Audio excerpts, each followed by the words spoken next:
మహిళా సంఘాలకు వడ్ల కొనుగోళ్ల బాధ్యత తెలంగాణ సర్కార్ చేసినటువంటి ఈ వినూత్న ఆలోచన మహిళల్ని ఆర్థికంగా మరొక అడుగు ముందుకు వేయించింది. ఉమ్మడి నిజామాబాద్ జిల్లాలో దాదాపు 200 టీఎంసీల ధాన్యం కొనుగోలు చేస్తున్నాయి. మహిళలు ఉత్సాహంగా వడ్ల బిజినెస్ చేస్తున్నారు. రైతులకు చేదోడు వాదోడుగా నిలుస్తున్నారు. 50% కొనుగోలు కేంద్రాలు ఇప్పుడు మహిళల చేతుల్లోనే ఉన్నాయి.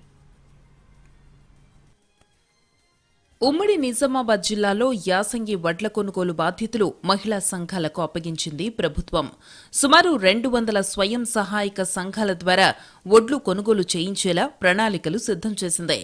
అయితే ఇప్పటివరకు 110 సంఘాలు వడ్లు కొనుగోళ్లలో సహకార సంఘాలతో పోటీ పడుతున్నాయి. నిన్నటి వరకు ధాన్యం సేకరణ సహకార సొసైటీలు చేపట్టగా జిల్లాలో మాత్రం సగానికి పైగా ధాన్యం కొనుగోలు కేంద్రాలను మహిళా సంఘాలే నిర్వహిస్తున్నాయి. మహిళలను కోటీశ్వరులను చెయ్యాలనే ప్రభుత్వ ఆశయంలో భాగంగా ఇందిరా మహిళా శక్తి పథకాన్ని ప్రవేశపెట్టింది. ఈ పథకంలో భాగంగా పలు వ్యాపారాలలో మహిళలకు భాగస్వామ్యాన్ని కల్పిస్తోంది. ఇప్పటికే సోలార్ ప్లాంట్ ఏర్పాటు చేయించగా త్వరలో పెట్రోల్ బంకు నెలకొల్పేలా ప్రణాళికలు సిద్ధం చేస్తోంది. స్కూల్ యూనిఫామ్ స్టిచ్చింగ్ బాధ్యతలను మహిళా సంఘాలకు కేటాయించింది. ఇప్పుడు యాసంగి సీజన్ వడ్లను కొనుగోలు చేయిస్తోంది. మహిళలు ఉత్సాహంగా వడ్ల బిజినెస్ చేస్తున్నారు. రైతులకు చేదోడు వాదోడుగా నిలుస్తున్నారు. గతంలో ధాన్యం సేకరణలో స్వయం సహాయక సంఘాలు 7% ఉంటే ఇప్పుడు 45% పెరిగారు. అంటే 50% కొనుగోలు కేంద్రాలు మహిళల చేతుల్లో ఉన్నాయి. ప్రభుత్వం ఇచ్చిన ప్రోత్సాహంతో వచ్చిన లాభాలతో గోదాంలు కూడా కడతామని అంటున్నారు మహిళా సంఘాల ప్రతినిధులు. దీనికి సంబంధించి మనకి ప్రభుత్వం బాగా సపోర్ట్ చేస్తుంది కాబట్టి దీని నుంచి వచ్చిన లాభాలతో వడ్లు కూడా మనమే స్టోర్ చేసుకోవాలి అన్న విధంగా గోదాములు కూడా కట్టుకునే విధంగా మాకు ప్రభుత్వం ప్రోత్సహిస్తుంది. మా గ్రామ సంఘానికి లాభం వస్తుంది. మా గ్రామ సంఘంలో ఉన్న ప్రతి మహిళకి ఈ లారీలకి వచ్చిన రైస్కి వచ్చిన కమిషన్ అంతా తలా ఇంత వంతుగా వస్తుంది. అది ప్రతి ఒక్క సభ్యురాలకి ఆ కమిషన్ అనేది వర్తిస్తుంది కాబట్టి మాకు అవకాశం ఇచ్చినందుకు అందరికీ మరొకసారి ధన్యవాదాలు.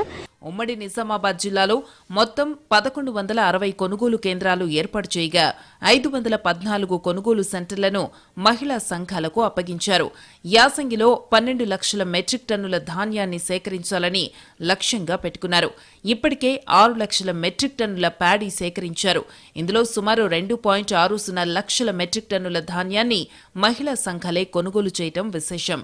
ధాన్యం కొనుగోలుతో మహిళా సంఘాలకు ఎంత లేదన్నా 5 కోట్ల రూపాయల కమిషన్ రానుంది.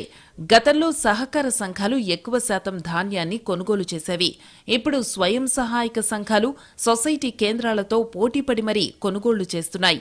హమాలీలు, బార్దాన్ బస్తాలను అధికారులు సమకూర్చారు.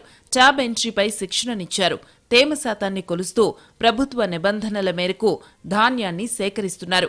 మొత్తంగా మహిళా సంఘాలకు ఆర్థిక చేయూత కల్పించే దిశగా ప్రభుత్వం వేస్తున్న అడుగులు సత్ఫలితాలనిస్తున్నాయి. మహిళా సంఘాల ఆధ్వర్యంలో కొనుగోళ్లు సాఫీగా సాగుతూ ఉండడంతో అటు రైతులు ఇటు అధికారులు హర్షం వ్యక్తం చేస్తున్నారు.